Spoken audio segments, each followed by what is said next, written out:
तो वेलकम है दोस्तों, नमस्कार है आप सभी का। फर्स्ट ऑफ ऑल मैं बता दूं कि यह पेपर एमजे पेपर 3, ठीक है, मेजर पेपर 3 हिंदी ऑनर्स में पूछा गया पेपर है। और आप भारत के किसी भी यूनिवर्सिटीज़ में हो, सबका काम देगा, बशर्ते आपका सब्जेक्ट होना चाहिए आधुनिक हिंदी कविता। ठीक है, क्या?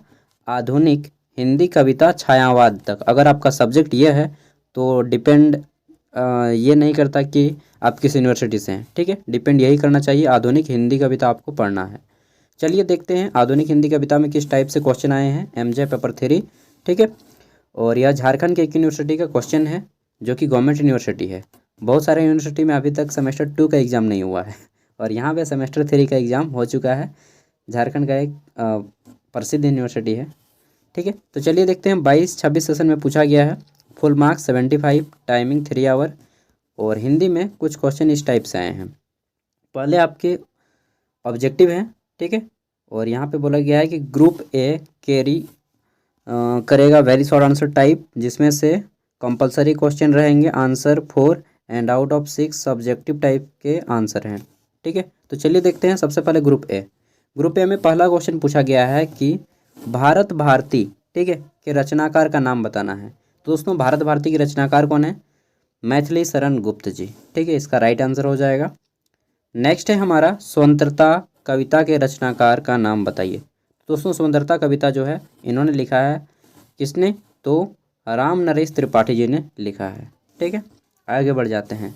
नेक्स्ट है हमारा है कि जागो फिर एक बार कविता के कवि का नाम बताइए। तो जागो फिर एक बार कविता के कवि का नाम क्या है? सूर्यकांत त्रिपाठी निराला, एकदम सही आंसर है। नेक्स्ट देख लेते हैं। तो हमारा क्वेश्चन है लहर।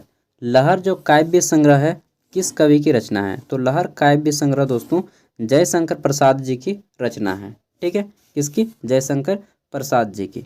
चलिए आगे बढ़ते हैं हम लोग। नेक्स्ट क्वेश्चन है हमारा यहाँ पे 5 नंबर। इसमें पूछा गया है कि आधुनिक युग की मीरा किसे कहा जाता है? तो राइट आंसर हो जाएगा महादेवी वर्मा जी को आधुनिक युग की मीरा कहा जाता है। ठीक है, ये कुछ इम्पोर्टेंट क्वेश्चन है। और यहाँ पे बोला क्या गया है, एक मिनट, ये थोड़ा सा जूम आउट कर रहा। ठीक है, चलिए।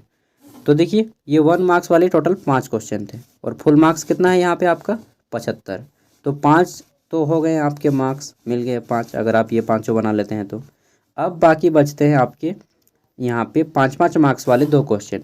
ठीक है, तो 5-5 मार्क्स वाले 2 क्वेश्चन, यानी कि ये आपका ग्रुप ए हो गया 15 मार्क्स का। ठीक है, और 5 मार्क्स वाले क्वेश्चन का आंसर आपको करना है 100 से 150 शब्दों के बीच में। ठीक है, एक खड़ा पन्ना का दोनों साइड लिख दीजिए, काफ़ी है। तो इसमें पहला है कि दो टूक कलेजे के कर्ता, ठीक है, से कवि का क्या आशय है? दो टूक कलेजे के कर्ता से कवि का क्या आशय है, क्या आशय वो बताना चाहते हैं, बताना था इसमें। और जनरली अगर आप पढ़े होंगे तो डेफिनेटली इसका आंसर बहुत ही ईजी है। स्वतंत्रता कविता के माध्यम से कवि क्या संदेश देना चाहते हैं, ये क्वेश्चन था। ठीक है, और ये सभी क्वेश्चन जो पूछे गए हैं, अगर आपका एग्जाम होने वाला है तो डेफिनेटली आप प्रेपर करके जाएं, बहुत ज़्यादा आने की संभावना बढ़ जाती है। ठीक है, अब बाकी ये आपके 15 मार्क्स वाले सभी क्वेश्चन हैं। तो ग्रुप ए तो हो गया 15 मार्क्स का। अब बचा 60 मार्क्स, जिसमें से 15 मार्क्स वाले किसी 4 प्रश्नों के आंसर आपको करने हैं। ठीक है, किसी 4 को ही बनाना है आपको। यहाँ पे टोटल 4 नंबर से 9 नंबर तक दिया गया है, यानी कि कितने क्वेश्चन दिए गए हैं? 1 2 3 4 5 6, 6 में से किसी 4 को बनाइए। ठीक है, और इसका आंसर करना है आपको लगभग 200 से 400 के बीच में। अब डिपेंड करता है कि आपकी स्पीड क्या है। अगर आपकी स्पीड बहुत कम है तो 200, ऐसे तो 200 वर्ड में नहीं लिखना चाहिए। अगर स्पीड अगर लिखने की बहुत ज़्यादा है तो 400, और लिखने की स्पीड अगर धीमी है, मध्यम है, तो 300 शब्द। ठीक है, बाकी मैं कहूँगा कि 2 खड़ा पन्ना में आंसर कर दीजिए, बहुत ज़्यादा अच्छा रहेगा। ठीक है, देखिए यहाँ पे हमारा क्वेश्चन है कि आधुनिक हिंदी कविता के विकास को अपने शब्दों में लिखें। ठीक है, अपने शब्दों में लिखना है आधुनिक हिंदी कविता का विकास कैसे हुआ, पॉइंट वाइज बताते जाइएगा। ठीक है, नेक्स्ट है कि बीती बीती बिभारी जागरी कविता के आधार पर प्राप्त कालीन सौंदर्य का चित्रण अपने शब्दों में लिखें। ठीक है, आगे देख लेते हैं। नेक्स्ट क्वेश्चन है मातृभूमि कविता का सारांश अपने शब्दों में लिखिए। मातृभूमि जो कविता है उसका सारांश बताना है। फिर है हमारा जागो फिर एक बार सूर्यकांत त्रिपाठी निराला जी की कविता का भावार्थ अपने शब्दों में लिखना है। नेक्स्ट है कि विरह का जलजात जीवन। कविता का भावार्थ अपने शब्दों में लिखें। बस जनरली आपको भावार्थ लिखने के ही आता है, तो जितने भी आपको पढ़ने हैं, लहर वगैरह हो गया, सबको भावार्थ और आशय जान लेना है, ठीक है।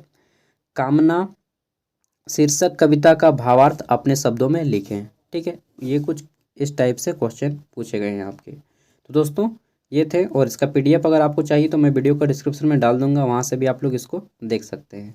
थैंक यू, मिलते हैं अगले वीडियो में। और नेक्स्ट जल्दी से मैं कोशिश करूँगा कि आपका एग्ज़ाम हो रहा है उससे पहले सभी कंटेंट प्रोवाइड कर दूँ, ठीक है। फिलहाल मेरा एग्ज़ाम था इसलिए मैं नहीं डाल पाया था, अब डालूँगा।